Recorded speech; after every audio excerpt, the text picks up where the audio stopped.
Geared up to take the field. And it's only November, but the playoffs, we know how it works. They'll be here before you know it. If it ended today, they would be the #1 seed.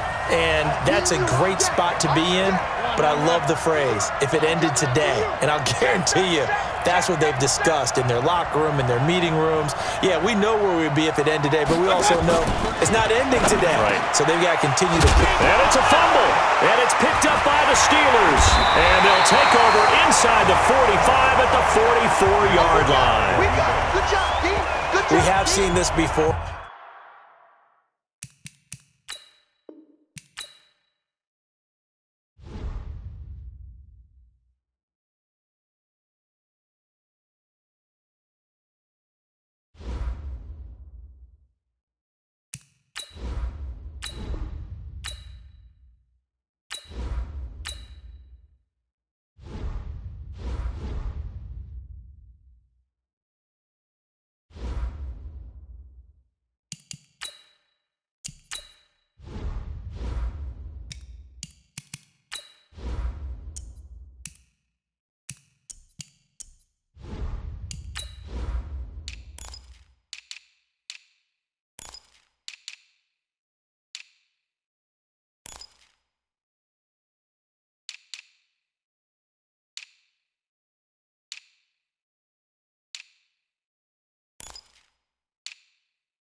Hey everybody, it's the coach. You're tuned in to Sunday Night Football on EA Sports. Up next, we've got what should be an intriguing matchup between the Cleveland Browns and the Pittsburgh Steelers. This fielded a few yards into the end zone. And no run back here. This will be a touchback, and it comes out to the 25-yard line. And Pittsburgh getting set to take the field. Ready? Mike Bobo. Check, check, check, check. Blue draw quarter. Ready? They'll start the drive with Harris. And he's upended after a gain of 2 out to the 27. A look at the numbers for Harris in last week's game. 19 carries, 95 yards. They look like a team that really emphasized the running game in the offseason. They were going to build around it. Didn't matter if they were going to run gap scheme, power scheme, whatever. They've got a runner who finds yardage if you give him just a little bit of space. 2 yards on the first down carry, and then followed up by 2 yards on the second down carry. Well, that's definitely not going to be enough to get the job done. Wasn't the expression 3 yards in a cloud of dust? Now they're going to need 6 on third down to keep the drive going. Check three. Now back to throw. Open man, Smith-Schuster, it's complete. And he gets this up across the 35 before he's out of bounds. A gain of 8 and a first down. Line of scrimmage, the 37 on 1st and 10. Now a first down carry for Harris. And a 5-yard gain gets him to the 42. One thing to keep in mind, partner, especially in the second half, when you've got a running back of this size, of these dimensions, I can just tell you, attrition does set in for a defense because you're excited about hitting him in the first half. Maybe not so much in the second half, and some of these shorter gains turn into bigger runs later. Now counter. And he'll take this for about 4 up to the 46-yard line. And that's one of the reasons you like to blitz even on rundowns. It confuses the blocking assignments. It doesn't allow those offensive linemen to get up to the second level.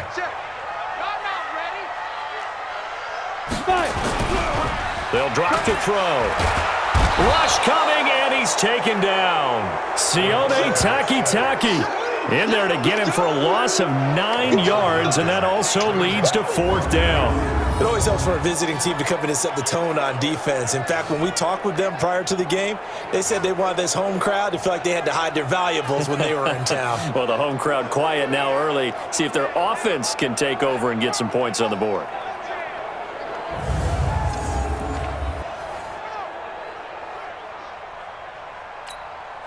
On 4th down, here comes the Steeler punter Jordan Berry to kick it away. Back deep, Jarvis Landry. They only punted twice in the win last week as he gets this one away. This will be taken at the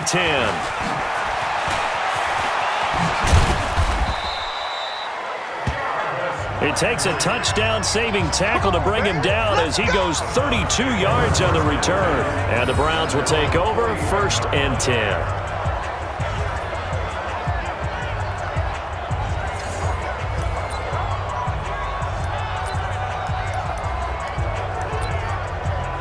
Heading out as the Cleveland offense now as they get set to take over here. For the Browns, good starting field position as they have it 1st and 10 at the 41-yard line.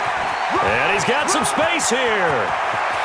There he goes left side. And all the way in. Touchdown, Cleveland. Nick Chubb hitting double digits with his 10th touchdown of the season as his guys are able to strike first here in this opening quarter. Brandon, my man, just one sentence for that one. Clinic.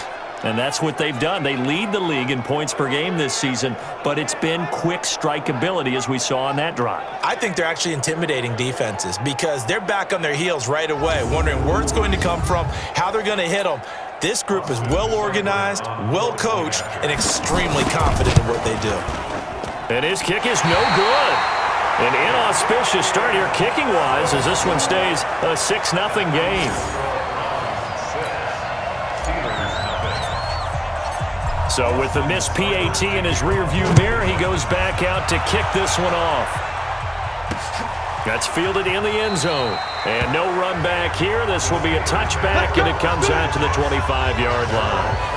The Steelers offense now, they head back onto the field. They punted last time they had it. What steps, Charles, do you think they have to take to make sure they don't do that again? Well, let's just go to the football 101, the trade expression 101. Win 1st down. Make 5, 6, 7 yards on 1st down and make it a 2nd and 3, 2nd and manageable. Keep accumulating 1st downs that way. Keep moving the football. You don't want to get behind the sticks because then the defense has the advantage. The run on 1st down gets him a couple up to the 27. Tackle made there by Myles Garrett. The last run got a couple. Here's 2nd and 8. Here's 2nd and 8. That'll be taken in there by James Washington. And they're going to have this across midfield and inside the 45. A gain there of 30 big ones. I know we love our jobs, and pretty much any play we see, we're pretty, excited about. But big plays, let's face it, that's what we absolutely live for. How about that one? That was great. And what our camera missed was the fist pump from the sideline after that catch. They're fired out. That's a big game. Now a nice throw here right side. He hauls it in. Pittsburgh getting 16 yards there and also a 1st down. I know many people like to throw to the tight end, maybe in a little flexed out position because he creates mismatches with his size. But slot receivers do the same thing with their quickness, their speed, and their route running savvy.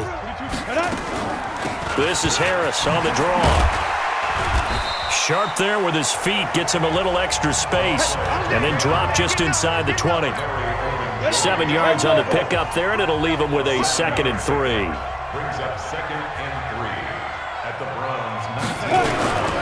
On 2nd down, this is Harris. He'll get forward for 3 down to the 16-yard line. Brandon, all things considered, they have to feel pretty good about getting that type of a gain considering the blitz that they just had against them.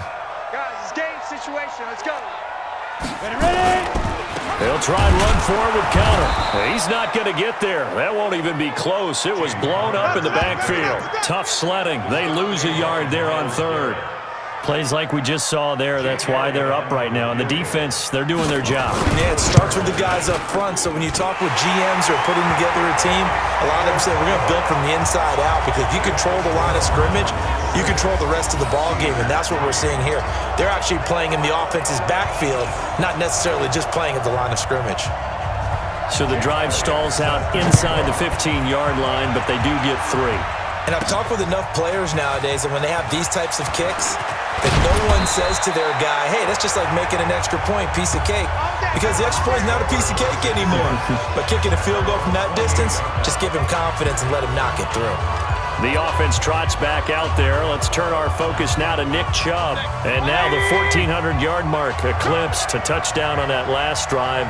He's put together such a solid season. We always talk about 1,000-yard campaigns of 2,000, so elusive, but 1,500, that's a nice total to aim toward, too. It really is, because when you get to that type of a number, you know those guys up front have done yeoman duty, right?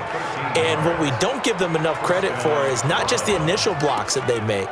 It's that second and third block. Sometimes you get the combination blocks where you're running the power game. But how about the linemen who can get their block on the line of scrimmage and climb to the second and the third level and get linebackers and defensive backs downfield to gain additional yardage? And they have done that to perfection almost this year. Check safety, check safety. Hey, Roy 33.